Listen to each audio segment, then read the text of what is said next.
So Dr. Yasser Khan joins us alongside Dr. Ahmed Moghrabi, surgeons working in Gaza.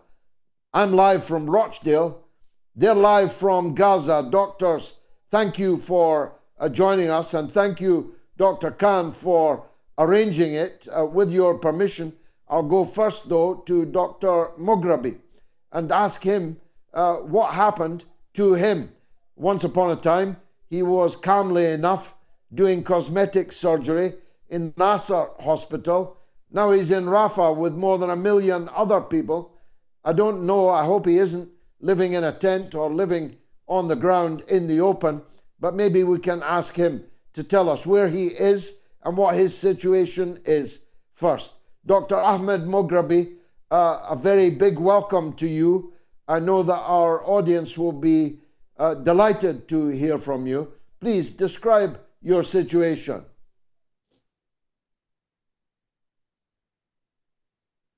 Yes, thank you very much, actually.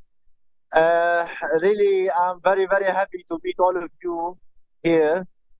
You know, I came here at Al Jazeera station to get a good internet signal, as in Rafah we don't have internet signal. Really, we do have like internet signal.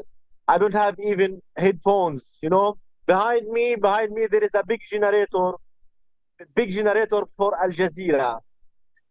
Yeah, since 1 week, actually, I came out from Nasser hospital. Not I came out, but they forced us to get out from the hospital.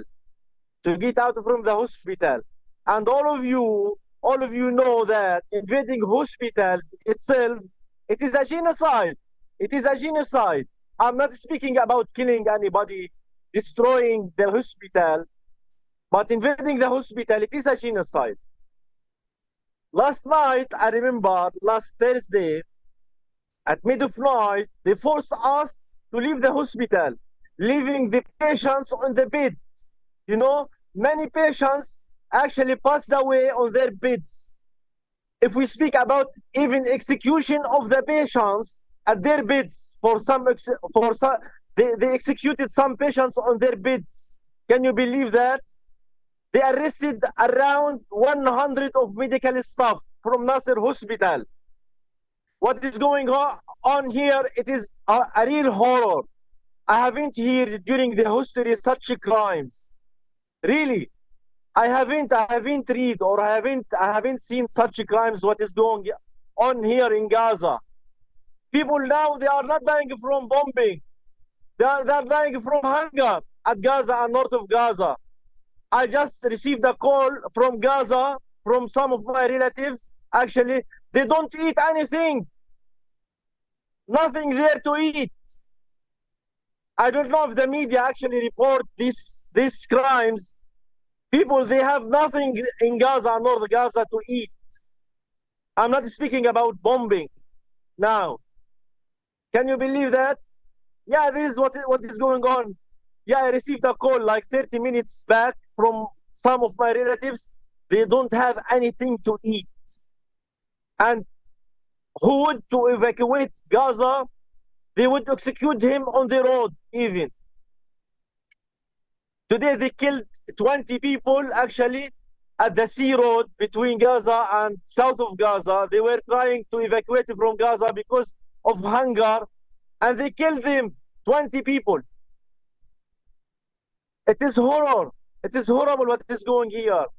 And if you want to know what was happening at Nasser Hospital last night, I'm telling you, actually, they asked us, you know, they are using their quadcopters. Do you follow me? Actually, do you hear me, by the way? Very well and very powerfully. Please continue. Yes. Yeah. At 1:30 midnight Thursday, they sent lots of these quadcopters, and they ordered us to leave the hospital now, immediately. Everybody should leave the hospital. After these orders, we heard a very big explosions. They shelled the third floor at the surgical building. They attacked the hospital, and there were killed people, I think 3, and there was injured people. I was at the third floor because my department located at the third floor, whereas my family also evacuated, my wife, my children, my mother. There was a smoke all over around. It was like a chaos, people around there and there. I took some videos, okay, for dead bodies, blood all over around. It's like Judgment Day, screaming everywhere. My children screaming. My wife fainted. I managed to change my scrub because I used to wear only surgical scrub, and I knew that they targeted the medical staff and they arrest the medical staff. That's why I changed my clothes and I wear like casual clothes. I took my family, my children, my mother, my wife, everybody, some of patients actually, and we ran away from the hospital with some of medical staff. There was a checkpoint for the IDF, actually just about 50 meters from the main gate of the hospital. They did a checkpoint, and they have to check everybody. They ask you to look at the camera. There are lots of cameras, okay? They check you for 30 seconds, like half a minute. You have to look at this camera. And if you pass this camera, you are lucky. I consider myself lucky to pass this camera. Me, my children, my wife. They took my nurse, actually. He was standing near to me. They took him. They ordered him to take off all his clothes in the cold. Now in Gaza it is cold weather and midnight. They ordered him to take off all his clothes, and they wrapped his eyes, and they take him inside. They were beating him, and they were beating everybody. They are beating everybody. They arrested him, and I.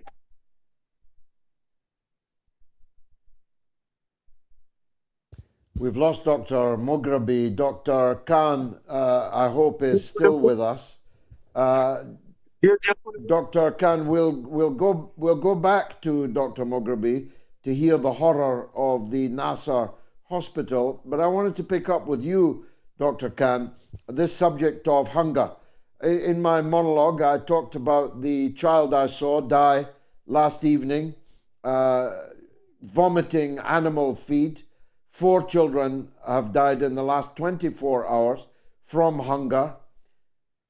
How is it possible in 2024, with thousands of aid trucks just across the border, how is it possible that mass starvation of a kind which we haven't seen in modern times could possibly be allowed to take place?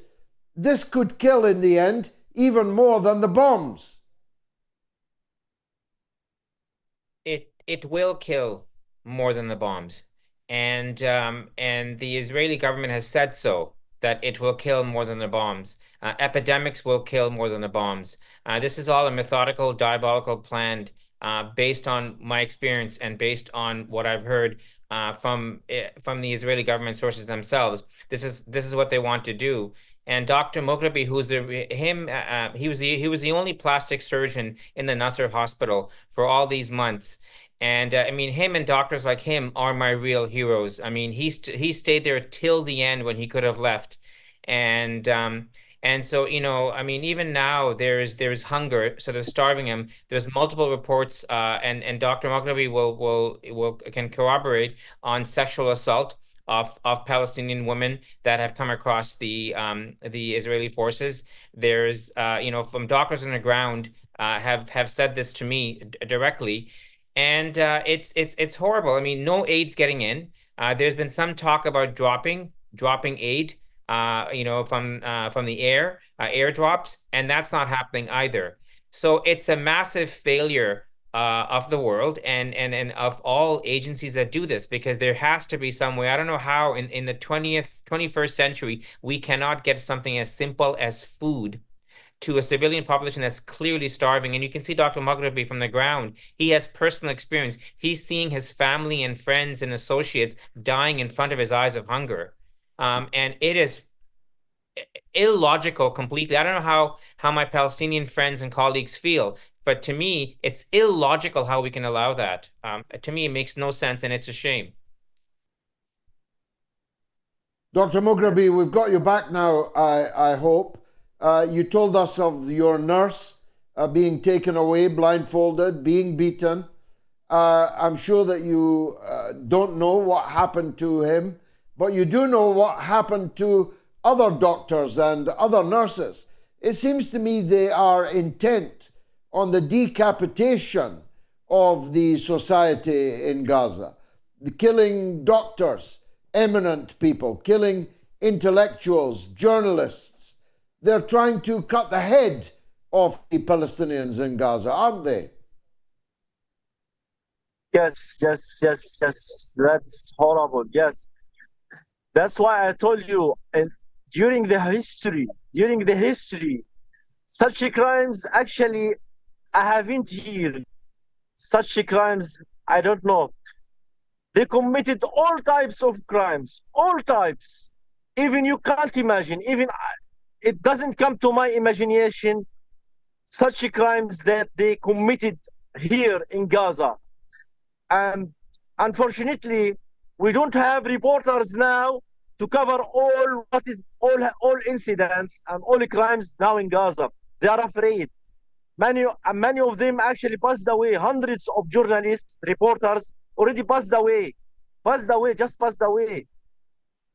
Can you believe that? I tell you one story of my nephew, 18 years old, 17 years old actually.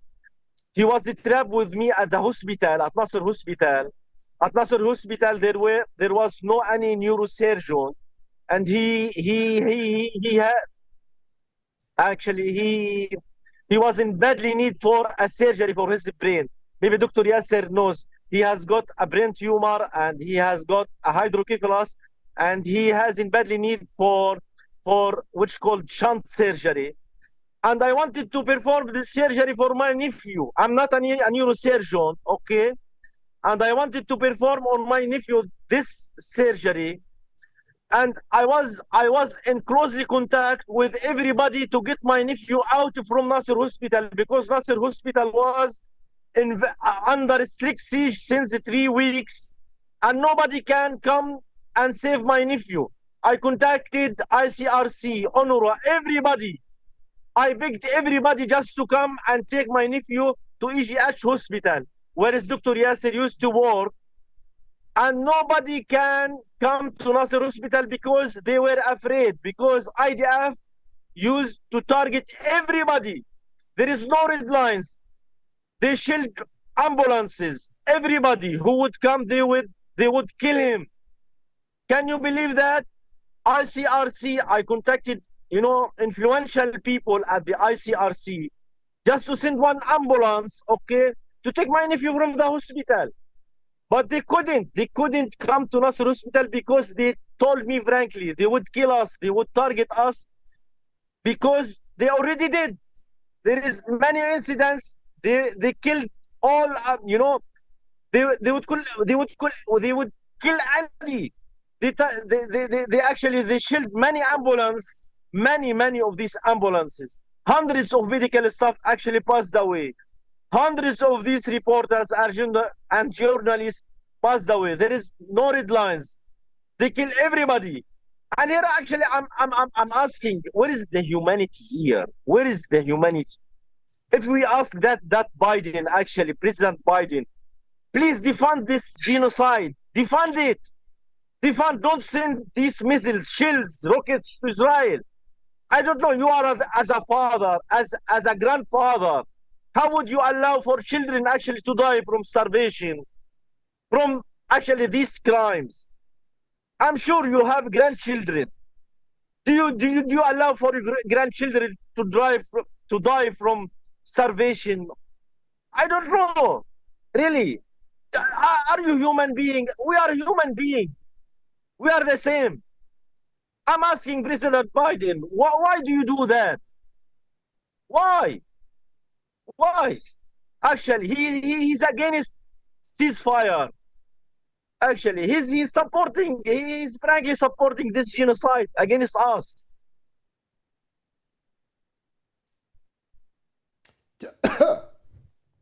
Tell me, Dr. Moghrabi, what's the situation now in Rafah? Yeah, Rafah now, actually now in Rafah, I'm living frankly at the tent. I posted on my Instagram, I showed my tent, I showed my children. Actually, we don't have electricity here. We don't have, we don't have decent things. We don't have anything here, actually. We use the fire actually to cook on the fire, like, I don't know. Everything here is expensive because we have a scarcity of food, scarcity of clean water. Rafah is populated area. It's more than 1.5 million, I think. I don't know the exact number. But we can't walk on the street because of the crowded. It's a crowded area, highly populated area. It is here a catastrophic situation, and this crazy Netanyahu, he's intending actually to invade Rafah, and the world actually the whole world is watching.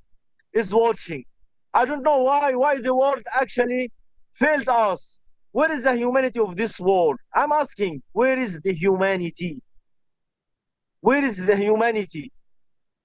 Actually, we are dying. We are passing away in front of your eyes. I'm speaking to the leader of this world. Leaders, you are watching us dying.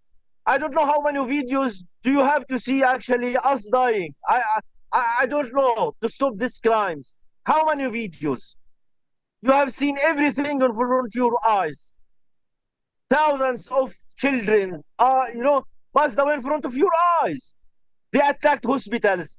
I think you remember Baptist Hospital, Al Ahli Hospital. They attacked, evacuated people, and they killed more than 120 evacuated innocent people in front of the whole world. They attacked church. They attacked mosques. They destroyed hospitals. They did all crimes. All crimes. What do you want more? Actually, I don't know. All these times, actually, they executed people. They executed people at checkpoints. They executed people inside hospitals. They killed patients at their beds. Yeah, at Nasser Hospital and at Indonesian hospital. The IDF invaded the hospital and they killed patients. I don't know, these types of crimes actually, my brain actually can't really imagine these crimes. They are monsters, criminals. Dr. Khan, Dr. Moghrabi is asking why. I don't have the answer. Do you? After hearing my friend and my colleague, Dr. Moghrabi, I'm really speechless. My faith in humanity shattered a long time ago. All I can hope for is that there's billions of us that are speaking and that are advocating, and we have to increase our efforts to advocate. We have to get the message out as to how much they're suffering and put an end to this. I really have not much more to say than what Dr. Moghrabi has said so beautifully and so sincerely and honestly. Thank you very much, sure. Dr. Yasser Khan, Dr. Moghrabi. With your permission, Dr. Moghrabi will check in with you again in subsequent shows. I know that all of our audience will be praying for you and your family and your community, your society, for all of the Palestinian people under this quite unbelievable onslaught in Gaza genocide. Thank you very much for joining us. I'm kind of speechless myself, but I have to continue. The show must go on.